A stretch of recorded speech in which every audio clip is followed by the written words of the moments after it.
G Tamil நேயர்களுக்கு காலை வணக்கம். நம்ம இன்னைக்கு பார்க்க போற மருத்துவம் பசங்க இரவு நேரத்துல பல்லு கடிப்பாங்க. நெரு நெரு நெருன்னு பல்ல மெண்டுகிட்டு இருப்பாங்க. அந்த பல்லு கடிக்கிறதுக்கான மருத்துவம். இது பல்லு கடிக்கிறது எதுக்குன்னா, வயித்துல பூச்சிகள் இருக்கும். வயித்துல நமக்கு தெரியாம நுண் பூச்சிகள் அது கெட்டதை செஞ்சுக்கிட்டு இருக்கும். அப்போ மூளையை தூண்டும். அந்த மூளையில என்ன நினைக்கிறேன்னா, அந்த பல்லு கடிக்க தான் தோணும். அவங்க பார்த்தீங்கன்னா, பகல்ல நிறைய விளையாடி இருப்பாங்க. நெறைய பேர்கிட்ட கோவப்பட்டுருப்பாங்க. அத போய் இரவு நேரத்துல அப்படியே பேசிட்டே பல்ல கடிப்பாங்க.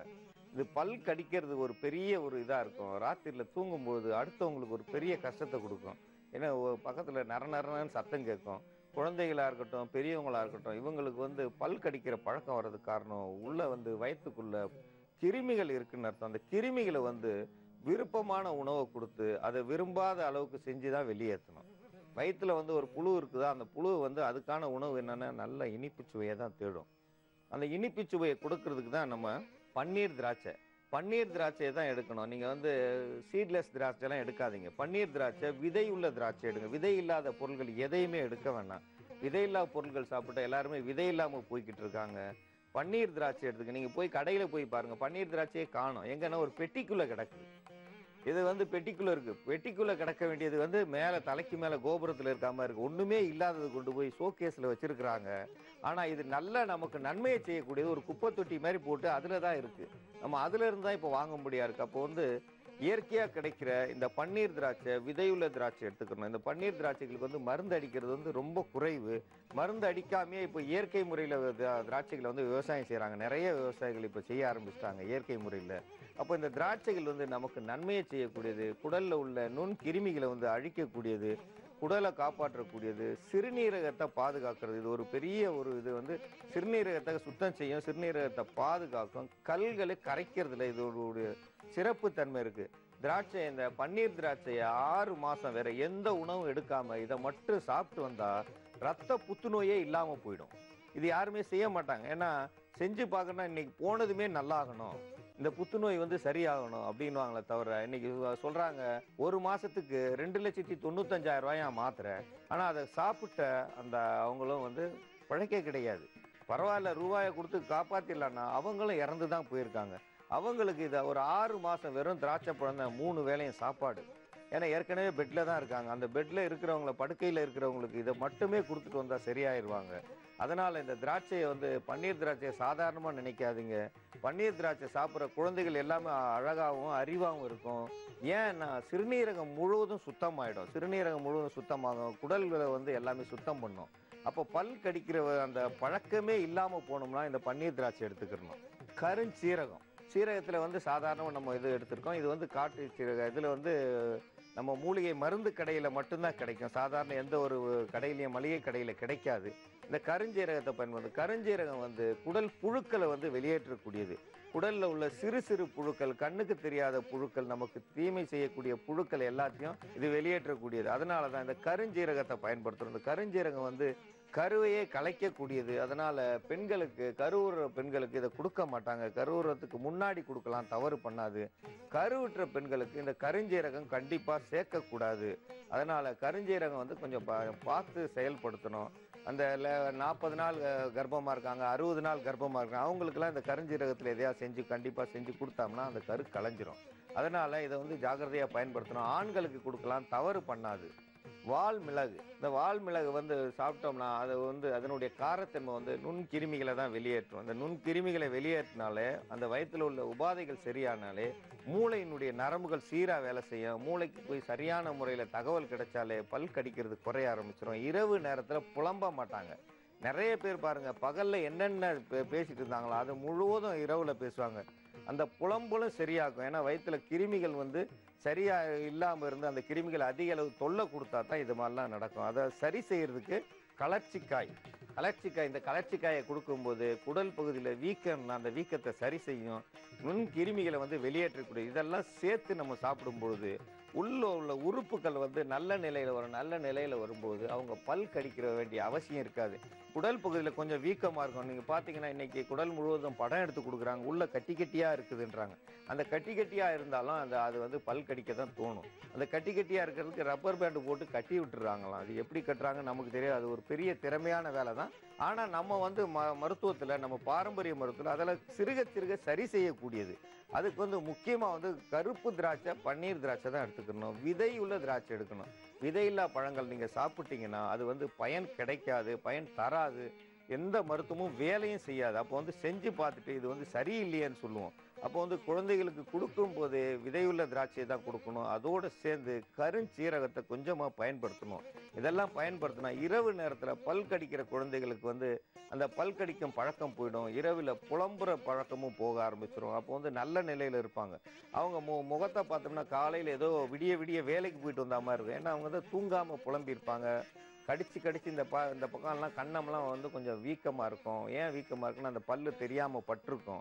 இதெல்லாம் பட்டிருந்தா அவங்களுக்கு வந்து ரொம்ப கஷ்டமா இருக்கும். அவங்க வெளியில சொல்ல முடியாது. அடுத்தவங்க சொல்லும்போது அவங்களுக்கு நெறைய பாதிப்பு ஏற்படும். மன பாதிப்பு ஏற்படும். மனசு பாதிப்பு ஏற்பட்டா நெறைய ஞாபக மறதி வரும். ஞாபக மறதி வர்றதுக்கு காரணம் குடல் புழுக்கள் இருந்தா தான். அந்த குடல் புழுக்கள் வந்து சரியாகணும். அந்த குடல் புழுக்கள் வெளியாகணும். அதுக்கு வந்து சிறந்த மருந்தா வந்து நம்ம இத பயன்படுத்துறோம். வால் மிளகு வந்து அந்த உள் உறுப்புக்களை வந்து சரி செய்யக்கூடியது. குடல் வந்து வால் பகுதியில தான் இப்ப நமக்கு இருக்கிற பிரச்சனையே. அங்க தான் வந்து அந்த புழுக்கள் இருக்கும். சில பேர் வந்து நெறைய இனிப்பு சாப்பிடுவாங்க. இனிப்பு சாப்பிட்டதும் குடல் பகுதியில புழுக்கள் முண்டுதுன்னு சொல்லுவாங்க. அந்த புழுக்களையும் வெளியேற்றணும். இப்ப குடல் புழுக்களை வெளியேற்றணும். இந்த பல் கடிக்கிறத சரி செய்யக்கூடிய மருந்தை நம்ம இப்ப பார்க்கலாம். குழந்தைங்க வந்து சிறுவர்கள் வந்து பல் கடிக்கிறத வந்து சரி செய்யறதுக்கான மருத்துவம். இதுல வந்து திராட்சையை வந்து முதல்ல எந்த ஒரு பழமா இருந்தாலும் இதுல மேல வந்து ரசாயன உரம் பட்டிருக்கும். இல்லைன்னா பூச்சிகள், விஷப்பூச்சிகள் மேல போயிருக்கும். இதை வந்து சுத்தம் செய்யணும். எத்தனை முறை செஞ்சாலும், எத்தனை முறை நம்ம பார்த்தாலும் இதை வந்து ஒவ்வொரு முறையும் சுத்தம் செஞ்சு சாப்பிட்டா தான் நமக்கு நல்லது. இப்போ வந்து முதல்ல வந்து உப்பு தண்ணியிலையும் மஞ்சள் தண்ணியிலையும் கழுவி எடுக்கணும். உப்பு தண்ணியில ஒரு ஒரு 2 நிமிஷம் ஊற வைங்க. மஞ்சள் தண்ணியில 2 நிமிஷம் ஊற வைங்க. அதுக்கப்புறம் தான் எடுத்து நம்ம சுத்தம் செய்யணும். அப்போ வந்து சுத்தம் செஞ்சுட்டு வந்தா தான் நல்லது. நல்லா சுத்தம் செய்யும்போது மஞ்சள் தண்ணியில சுத்தம் செய்யும்போது அதில் உள்ள கிருமிகள் வந்து கிருமி நாசினி மஞ்சள் நம்ம வாசல்ல பார்த்தீங்கன்னா அந்த நாளில் வந்து நிறைய வந்து சொம்புக்கு நிறைய தண்ணி எடுத்து அதில் மஞ்சள் பொடியை போட்டு வாசல்ல தெளிப்பாங்க. ஏன்னா வெளியில இருக்கிற கிருமிகள் வீட்டுக்குள்ள வராமல் இருக்க அது ஒரு எல்லை கோடு மாதிரி. வாசல்ல கோலம் போடும்பொழுது அந்த கோலத்துல அரிசி மாவு போடுவாங்க. அரிசி மாவு போடும்போது அந்த நுண்கிருமிகள் வந்து அங்கேயே தங்கிரும். அதை தாண்டி வரும்போது அங்க வந்து அரிசி மாவை திங்கிறதுக்கு எறும்புகள் வரும். அந்த எறும்புகள் வந்து அந்த கிருமிகளை சாப்பிட்ரும். இப்போ மஞ்சள்ல வந்து கழுவி இருக்கா, 2வது வந்து உப்பு தண்ணியில கழுவலாம். இல்லைன்னா முதல்ல உப்பு தண்ணியில கழுவிட்டு 2வது மஞ்சள் தண்ணியிலையும் கழுவலாம். தவறு கிடையாது. மாற்றி செஞ்சாலும் தவறு கிடையாது. எப்படியாவது 2 தண்ணியிலையும் நம்ம சுத்தம் செய்யணும். இதை முதல்ல செஞ்ச இது 2வது செஞ்சலாம் கிடையாது. அதனால தான் வாசல்ல நம்ம சொல்றோம், அந்த கிருமிகளுக்கு நாசினியா நம்ம வந்து மஞ்சளை தெளிக்கிறோம். மஞ்சள் தெளிக்கும் போது எந்த ஒரு பூச்சிகளும் வீட்டுக்குள்ள வராது. அந்த நாள்ல பாத்தீங்கன்னா பக்கத்து வீட்டுல வந்த நோய் அடுத்த வீட்டுக்கு வராது. அவ்வளவு ஜாக்கிரதையா இருந்தா. இன்னைக்கு வந்து எந்த வீட்லயும் கிடையாது அந்த மாதிரிலாம். ஏன்னா யாருமே வாசல் தெளிக்கிறதே கிடையாது. வாசல் தெளிச்சா தான் வந்து அவங்களுக்கு வந்து ஒரு புண்ணியமே. இன்னைக்கு வாசல் தெளிக்கிறவங்களே இல்ல. காலையில 5 மணிக்குள்ள எழுந்திரிச்சு வாசல் தெளிச்சாலே அவங்களுக்கு வந்து நல்ல அறிவுகளும், உடல் வந்து அழகாவும் அறிவாவும் இருப்பாங்க. அவங்க வந்து என்றும் இளமையா இருப்பாங்க. அது வந்து பிரம்ம முகூர்த்த நேரம். அந்த நேரத்துல கண்டிப்பா வாசல் தெளிங்க. அந்த நேரத்தை தெளிச்சுட்டு வந்தீங்கன்னா அந்த மஞ்சள் தண்ணியை கொஞ்சம் தெளிங்க. தெளிச்சிங்கன்னா வீட்டுக்கு நிறைய நன்மைகள் நடக்கும். நோய் கிருமிகள் வீட்டுக்குள்ள வராது. இந்த திராட்சையை வந்து நம்ம உப்பு தண்ணியிலையும் மஞ்சள் தண்ணியிலையும் நல்லா ஒரு ஒரு 2 நிமிஷம் ஊற வச்சு கழுவி எடுத்திருக்கோம். இதை கழுவி எடுத்தாச்சுனாலே இதில் உள்ள கிருமிகள் வந்து அழிஞ்சிடும். கிருமிகள் இல்லாமல் வந்து நம்ம சாப்பிடணும். குழந்தைகளுக்கு நோய் கிருமிகள் இருக்கக்கூடாது. இன்னைக்கு வந்து எல்லாமே வந்து மருந்து பொருள்கள் அடித்ததால தோல் கேன்சர் வந்துடுது. தோல் கேன்சர் வராமல் இருக்கணும், உள்ள வந்து அந்த புத்துநோய் வராமல் இருக்கணும்னா நம்ம அந்த பழங்களை மேல் பகுதியை கழுவி ஆகணும். அதுக்கு வந்து உப்பு தண்ணியும் மஞ்சள் தண்ணியும் ரொம்ப சிறந்தது. இந்த மஞ்சள் தண்ணியில கழுவும் போது நிறைய நன்மைகள் நடக்கும். உப்பு தண்ணியில எந்த ஒரு கிருமியுமே இருக்காது. அப்ப 2த்துலயும் கழுவி எடுத்து நம்ம வச்சிருக்கோம். இதை தான் வந்து இப்ப அரைச்சு எடுத்து வச்சிருக்கோம். இந்த திராட்சையை வந்து நம்ம அரைச்சு எடுத்து வச்சிருக்கோம். இந்த அரைச்சு எடுத்து வச்ச இந்த பழத்துல வந்து நம்ம கொஞ்சம் அளவுக்கு நம்ம வந்து கருஞ்சீரகத்தை சேர்க்கணும். ஒரு 5 கிராம் அளவுக்கு கருஞ்சீரகத்தை நம்ம சேர்க்கணும். அதை வந்து நல்லா அரைச்சு எடுத்து இதை வந்து அந்த திராட்சை பழத்தோட சேர்க்கணும். இதோட வந்து நம்ம வால் மிளகு நல்லா அரைச்சி எடுத்து வச்சுருக்கோம். வால் மிளகு நல்லா இடித்து அரைச்சி எடுத்து இதே மாதிரி வச்சுட்டு குறைந்தது வந்து ஒரு 10 மிளகு அளவுக்காவது எடுத்துக்கணும். 10 மிளகு எடுத்தாலே பகைவனை வெல்லலாம். பகைவனா நம்ம உடம்புக்குள்ளே இருக்கிற பகைவன், நம்ம பக்கத்து வீட்டில் இருக்க பகைவனெல்லாம் பார்க்கவே வேண்டாம்.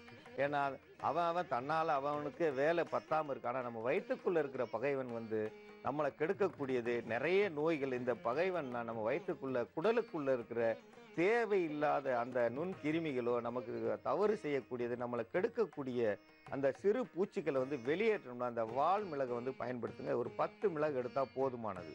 கலர்ச்சிக்காய் எடுத்திருக்கோம். கலர்ச்சிக்காயில் வந்து ஒரு காய் அளவுக்கு எடுத்தால் போதும். இந்த ஒரே ஒரு கொட்டை அளவுக்கு நம்ம எடுத்து பயன்படுத்தினா போதும்.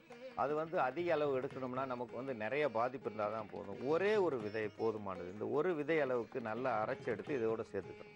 திராட்சையிலேருந்து தோல் விதை எதையுமே நம்ம கீழே போடக்கூடாது. தோல் விதை வந்து முக்கியமான ஒரு மருந்து. அந்த விதையில் உள்ள பொருள்கள் வந்து ரசாயன பொருட்கள் வந்து நமக்கு நன்மையை செய்யக்கூடியது, சிறுநீரகத்தை சுத்தம் செய்யக்கூடியது, குடல் முழுவதும் சுத்தம் செய்யும். குடலில் எல்லா பகுதியை வந்து சுத்தம் செய்யும்போது நமக்கு சிறுநீர் நல்லா கழிப்பாங்க. அந்த பல் கடிக்கிற வேலையே இருக்காது. பல் ராத்திரியில் கடிக்கிறாங்கன்னா அந்த குடலில் உள்ள பாதிப்புக்கு தான் பல் கடிப்பாங்க. அங்கே வந்து முடியாமையால் பல் கடிப்பாங்க. சிலர் கோவத்தால் பல் கடிப்பாங்க. இந்த பல் கடிக்கிறது வேண்டாம்னா இதை வந்து இரவு நேரத்தில் குடித்தாங்கன்னா நல்லா இருப்பாங்க. இப்போ வந்து அதிக அளவு பனி இருந்தால் இரவு நேரத்தில் வேண்டாம், காலையில் கொடுங்க. காலையில் கொடுத்தாச்சுன்னா சாயந்தரத்துக்குள்ளே அந்த உடம்பு சரியாயிக்கணும். இரவு நேரத்தில் இதை கொடுத்தோம்னா சிலருக்கு காய்ச்சல் வந்துடும். திராட்சையை குடித்தா கண்டிப்பாக காய்ச்சல் வந்துடும். சிலருக்கு பார்த்தீங்கன்னா இரவு நேரத்தில் அதிக குளிர்ச்சி, இந்த சிறுநீரகத்தை போய் இது வந்து அதிக குளிர்ச்சி ஆக்கிரும். அதிக குளிர்ச்சி ஆயிடுச்சுன்னா அவங்களுக்கு வந்து காய்ச்சல் வரும். அப்புறம் காய்ச்சலுக்கு தனியாக நீங்கள் மருத்துவம் செய்யணும். அது மாதிரி இல்லாமல் இரவு நேரத்தில் கொடுக்காம பகலில் காலையில் ஒரு 10 மணி அளவுக்கு கொடுத்தோம்னா போதுமானது. இது ஒரு நாளைக்கு ஒரு முறை கொடுத்தா போதும். 3 நாட்கள் கொடுத்தா போதுமானது. இது வந்து 3 நாள் போதும். விருந்தும் மருந்தும் 3 நாட்கள் தான். இந்த 3 நாளைக்கு மேலே இது வேண்டாம். அந்த அளவுக்கு இருந்தாலே அவங்களுக்கு வந்து அந்த பல் கடிக்கும் வந்து நிலைமை இருக்காது. பல் கடிக்க மாட்டாங்க. இரவு நேரத்தில் சுகமான தூக்கம் தூங்குவாங்க. அதனால் பல் கடிக்கிற குழந்தைகள் இருந்தால் இந்த மருந்தை செய்து தருமாறு கேட்டுக்கொள்கிறேன். மூலத்துக்கான மருத்துவம். மூலம்னா என்னன்னா, நம்ம வெளியே போகிற இடத்துல மலச்சிக்கல் மலம் வெளியேற்ற இடத்துல இருக்கிறதால தான் மூலம்னு சொல்கிறாங்க. அந்த மூலத்தில் வந்து எத்தனையோ வகை உண்டு. அது அரிக்கும் சில பேருக்கு ரத்தமாக வரும், சில பேருக்கு கொஞ்சம் வெளியில் தெரியும், சில பேருக்கு உள்ளே வந்து கட்டி மாதிரி இருக்கும். இப்படி ஒரு 45 வகையாக மூலம் இருக்குது. மூலத்துக்கு மருந்து எத்தனையோ வகை உண்டு. அதில் ஒரு மருத்துவத்தை இன்னைக்கு பார்க்கலாம். இந்த மூலத்துக்கு துளசி ஒரு முக்கிய மருந்து. துளசி மட்டுமல்ல, பூண்டும் ஒரு முக்கியமான மருந்து. துளசி மூலத்துக்கு பயன்படுத்துகிறோம்னா அது எல்லா நோய்க்கும் துளசியை பயன்படுத்தலாம். இதோடு சேர்ந்து பூண்டை பயன்படுத்துகிறோம். பூண்டு புண்ணாக இருந்தாலும் எரியத்தன்மையில் இருந்தாலும் அதை போக்கக்கூடியது. இதோடு சேர்ந்து எலுமிச்சம்பழம் சேரும்போது 3 ஒன்று சேரும்போது அது ஒரு புது மருந்தாக மாறி மூலத்தை வந்து தன் கட்டுக்குள்ளே கொண்டு வரும். எவ்வளவு வலியாக இருந்தாலும் கொஞ்சம் கொஞ்சமாக குறைக்கும். அந்த குறைக்க வலி தீரும். இதோடு சேர்ந்து நாம் தேன் சேர்க்க வேண்டும். ஏன்னா எல்லா மருத்துவத்திலையும் தேனோ எலுமிச்சம்பழத்தோட தேன் சேர்க்குறேன், வெல்லம் சேர்க்குறேன்னு எல்லாரும் என்னை கேட்குறாங்க. எதை சேர்த்தாலும் நல்லதைத்தான் செய்யும். ஏன்னா அதனுடைய தன்மை, எலுமிச்சம்பழத்தினுடைய தன்மை அதிகமாக இருந்தால் அது உள்ளே போய் புண்ணாக்க கூடாதுன்றதுக்காக வேண்டி தான் தேன் சேர்க்குறோம். தேன் சேர்க்கும்போது மலச்சிக்கலை இல்லாமல் தனியாக தேன் சாப்பிட்டா மலச்சிக்கலை உண்டு பண்ணும். தேனும் எலுமிச்சம்பழம் இதை சேர்த்து சாப்பிட்டா மலச்சிக்கலை போக்கும். இந்த போக்கும்போது அங்கே உள்ள அந்த மூலத்தினுடைய ரணத்தையும் மூலத்தினுடைய வலியையும் போக்கக்கூடியது இந்த துளசியும் பூண்டும். இவைகள் சேர்ந்த கலவையை இப்போ நம்ம மருந்தா பார்ப்போம். இந்த மருந்துக்கு துளசி இலை சிறிதளவு எடுத்து அரைச்சி எடுத்துக்கிறணும். அதோடு சேர்ந்து பூண்டை ஒன்று சேர்க்கணும். பூண்டை ஒன்று சேர்க்கும் பொழுது பூண்டினுடைய தன்மையும் துளசியும் ஒன்றா ஊறணும். இது ஊறிக்கிட்டு இருக்கும்போது எலுமிச்சம்பழச்சாறு ஒரு அரை பழம் எடுத்து அதில் புழிஞ்சு கண்டிப்பாக 2 மணி நேரம் இந்த எலுமிச்சம்பழம் சாறில் இந்த கலவை ஊற வேண்டும். இப்படி ஊறிக்கிட்டு இருக்கும்போது இதனுடைய தேன் கலந்த கலவையை கலக்கணும். தேன் நம் தேவைக்கேற்ப கலந்து கொள்ளலாம். குறைஞ்சது 3 ஸ்பூனாவது தேன் கலக்கணும். அப்போ தான் அதனுடைய முழு பலனும் நமக்கு கிடைக்கும். இதில் 1 ஸ்பூன் அளவுக்கு நாம் சாப்பிட்டோம்னா எப்படியாப்பட்ட மூலமாக இருந்தாலும் அது கட்டுப்படும். இது தினந்தோறும் சாப்பிட ரத்தம் போகிறவங்களாக இருந்தால் 3 நாளைக்குள் ரத்தம் போகிறது குறைஞ்சிரும். ரத்தம் அதிகமாக போய் அவங்க அவதிப்படுறவங்களுக்கு இது ஒரு முக்கிய மருந்து. அரிப்பு தன்மையும் இருக்காது. இந்த மூலம் இருக்கிறவங்க இதை சாப்பிட பௌத்திரம் கட்டின்னு சொல்லுவாங்க. அந்த கட்டிகளும் அந்த வலியை குறைக்கும் தன்மை பெறும். அந்த கட்டியை உடைக்க அது இன்னொரு நாளைக்கு ஒரு மருத்துவத்தில் பார்க்கலாம். இப்போ மூலத்துக்கு மட்டும் இது பார்ப்போம். பௌத்திரன்றது வேற, அதுவும் அந்த ஆசன வாயில தான் இருக்கும். இந்த மூலம்ன்றது இதுவும் ஒரு ஆசன வாயில தான் இருக்கும். இது வேர்கள் போல ஊண்டி இருக்கும். அந்த வேர்கள் வழியாக ரத்தங்கள் அதிகமாக சில பேருக்கு சிந்தும். அதிகமாக உடல் சூடு இருக்கும். அவங்களுக்கு குளிர்ச்சியான உணவுகளை சாப்பிட்டா அவங்களுக்கு இந்த மலம் போகும்போது ரத்தம் வராது. சிலர் இதுக்காக வேண்டி கடல் பாசியை ஊற வச்சு தினமும் சாப்பிடுவாங்க. சிலர் பாதாம் பிசினை ஊற வச்சு தினந்தோறும் குடித்தாங்கன்னா அந்த மூலத்தினுடைய தன்மை மாறும். இதனால் இந்த சைனாவில் பார்த்தீங்கன்னா பன்றிக்கறியை அதிகமாக சாப்பிட்றாங்க. பன்றிக்கறியை சாப்பிட்டா அந்த மூலம் கட்டுப்படும். பன்றிக்கறியை சாப்பிடாத நம்ம எல்லாருமே பாதாம் பிசினை சாப்பிடலாம்.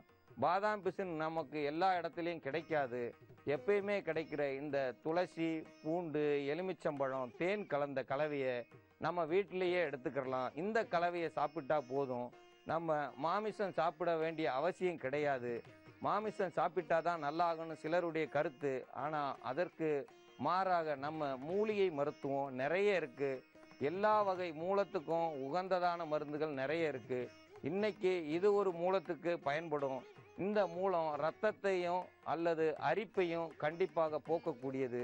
ரத்தம் தினமும் வர்றவங்களுக்கு இதை 3 நாட்களுக்கு கொடுக்க அந்த மூலத்தினுடைய காட்டம் குறையும், மூலத்தினுடைய வலி குறையும். அவங்க கண்டிப்பாக கீழே உட்காரவே முடியாது. இந்த உட்காந்துட்டு போகிற இருசக்கர வாகனத்தில் அந்த உட்காந்துட்டு போகிற அந்த ஆசனத்தில் ரப்பர் சீட்டு போட்டிருப்பாங்க. ரப்பர் சீட்டில் உட்காந்துட்டு போனதால் அந்த மூலத்தில் சூடு ஏறி அதிகமாக ரத்தம் போயிடும். அதனால் ஒரு கதர் துணியை 4ஆக மடித்து போட்டு அது மேலே உட்காந்து வாகனத்தை ஓட்டிகிட்டு போனாங்கன்னா அந்த மூலத்தினுடைய கடுப்பு மாறும். அந்த நாளில் மூங்கில் கட்டிலில் பனை ஓலையில் ஒரு மட்டையில் நார் கிடைக்கும். அந்த நாரில் கட்டில் பின்னியிருப்பாங்க. பார்த்தீங்கன்னா அது நட்சத்திர வடிவில் இருக்கும். ஒரு கட்டமும் அது கட்டில் முழுவதும் ஓட்டையாக இருக்கும். அந்த கட்டிலில் படுத்தாலே மூலம் வராது. ஏன்னா கீழே இருந்து நமக்கு காற்றோட்டம் உடம்புக்கு கிடைச்சிக்கிட்டே இருக்கும். உடம்பு சூடு இருக்காது. இன்னைக்கு நம்ம மெத்தையில் படுக்கிறோம். உடல் சூடு முழுவதும் நம்ம உடம்புக்கே திருப்பி அத்தனையும் மூலமாக தான் மாறும். நீங்கள் உட்கார்ற ஒரு நாற்காலியிலையோ சேர்லையோ கீழே ஓட்டை இருக்கா? இருக்காது. பிளாஸ்டிக் சேரில் உட்காந்துருக்கோம், இல்லைன்னா சோஃபாவில் உட்காந்துருக்கோம். இதெல்லாம் மூலத்தை வளர்க்குமே தவிர அதை அழிக்காது. கீழே இருந்து காற்று நமக்கு கிடைக்கணும். நம்ம உடல் சூடு கீழே கைலாமனை போச்சுன்னா வாகன ஓட்டிகள் உட்காந்துருக்கிற சேரில் அந்த பின்னிருப்பாங்க. பின்னதில் கீழே ஓட்டையாக இருக்கும். அதில் காற்று போனதால் அவங்களுக்கு அந்த கஷ்டம் தீரும். சிலர் மணியாக போட்டு அந்த மணி மேலே உட்காந்துருப்பாங்க. அந்த மணியின் வழியாக காற்று போய் அவங்க மூல பிரச்சனை தீரும். நிறைய வாகனம் ஓட்டுறவங்களுக்கு தான் இந்த மூலமும் இந்த ஒரே இடத்துல உட்காந்து வேலை செய்கிறாங்க பார்த்தீங்களா, அவங்களுக்கு தான் இந்த மூலம் அதிகமாக இருக்கும். ஏன்னா அவங்க உட்காந்து உடல் சூடு முழுவதும் நம்ம உட்காந்துருக்க எல்லாமே ஆசன வாய்க்கு போய் அந்த மூலத்தை அதிகமாக துன்புறுத்த அந்த மூலம் நமக்கு துன்புறுத்த ஆரம்பிச்சிடும்.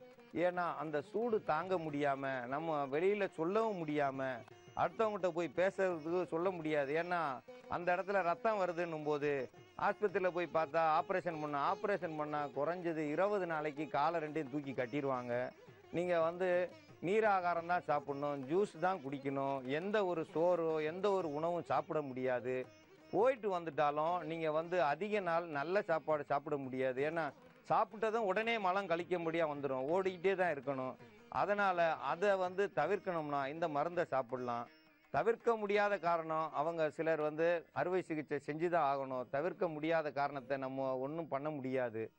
இந்த ஆரம்பத்தில் உள்ள மூலங்களையும் சிறிதாக அவதிப்படுபவர்களுக்கும் இந்த தையல் மிஷினில் தைக்கும் பெண்களுக்கு இது சிறந்த மருந்தாக இருக்கும். ஏன்னா அதிக பெண்கள் தையல் மிஷின் தைக்கிறாங்க. சிலர் நூற்பாடை தைக்கிறவங்க கண்டிப்பாக அவங்க சேர் உட்காரும்போது கீழே காற்றோட்டம் இருக்கிற மாதிரி தான் சேர் பின்னி வச்சுருக்காங்க. நான் பார்ப்பேன் ஒவ்வொரு இடத்துலையும். ஏன் ஒருத்தருக்கு இந்த நோய் வருது, ஒருத்தருக்கு ஏன் இந்த நோய் வரலைன்னா அவங்க இருப்பிடம் அந்த மாதிரி, அவங்களுடைய செயல், அவங்களுடைய முன்னோர்கள் வைத்த அந்த நாற்காலியில் உட்காந்து தான் அந்த துணி நெய்கிறாங்க. அவங்களுக்கு இந்த பாதிப்பு குறைவு. அது மேலே ஏதாவது தலகாணி போட்டு உக்காந்தாங்கன்னா கண்டிப்பாக மூலம் வந்துடும். ஏன்னா இவங்க இன்னைக்கு இந்த இடத்துலேருந்து அந்த ஊருக்கு போகணும்னா, ஐயோ இங்கே போகணுமா, உட்காந்துட்டு போனோமே என்ன அவதி ஆகிறதோ, எப்படி போறது? ஏன்னா உட்காந்துட்டு போனோம்னாலே யோசிப்பாங்க, கையில ரத்தமா ஓடிரும். அந்த ரத்தமா போகும்போது ஒரு குறைஞ்சது 5 நாள் போனா உடல்ல உள்ள ரத்தங்கள் எல்லாம் வெளியாகி அவங்க வெளிரி போயிடுவாங்க. வெளிரி போகும்போது திருப்பி மருத்துவமனைக்கு சென்றா கண்டிப்பா அவங்க ரத்தம் ஏத்தியே ஆகணும். அந்த அளவுக்கு அவங்களுக்கு ரத்தம் போயிடும். அது பெண்களுக்கு அதிக அளவு போச்சுன்னா அவங்க வந்து நடக்க முடியாம போயிரும். இடுப்பு வலி, கை கால்கள் குடைச்சல், இது பற்றாக்குறைக்கு வீட்டு வேலை அதிகம். அந்த வேலையெல்லாம் செய்ய முடியாது கண்டிப்பா. அந்த நேரம் அவங்களுக்கு வந்து மருத்துவ உதவி தேவை. அவங்களுக்கு அவங்களே மருத்துவம் செஞ்சுக்கிறணும். வெளியில சொல்ல முடியாம இருக்கிறவங்களுக்கு இது ஒரு சிறந்த மருந்தா இருக்கும். ஏன்னா, அவங்க எல்லாரும் எல்லாரிடையும் போய் இத சொன்னாலும் அவங்களுக்கு வெட்கமாவும், அசிங்கமாவும் இருக்கும். ஏன் இவ்வளோ நாள் சொல்லலன்னு கேட்பாங்களே தவிர, இது ஒரு ஒரு கேவலமா நினைப்பாங்க. மூலம் இருக்கிறது ஒரு கேவலம் இல்ல. அது ஒவ்வொருத்தருக்கும் வர வேண்டிய வந்துக்கொண்டே இருக்கும் நோய். நீங்க சாப்பிடுற சாப்பாட்டுல உள்ள அழுக்குகள் தான் போய் சென்று மூலமா மாறும். இந்த மூலங்கள் வெளியாகணும்னா கண்டிப்பா நம்ம நல்ல உணவு எடுத்துக்கிறணும். ஒரு நேரமாவது கம்மங்கூழ் எடுக்கணும். அல்லது சோளக்கூழ் எடுக்கணும். இல்லைன்னா சிறு தானியங்கள கூழ் மாரி காய்ச்சி நல்லா சாப்பிடணும். மோர்ல சாப்பிட்டா இதனுடைய அவதி குறையும். தயிர்ல சாப்பிடுறத விட மோர்ல சாப்பிடணும்.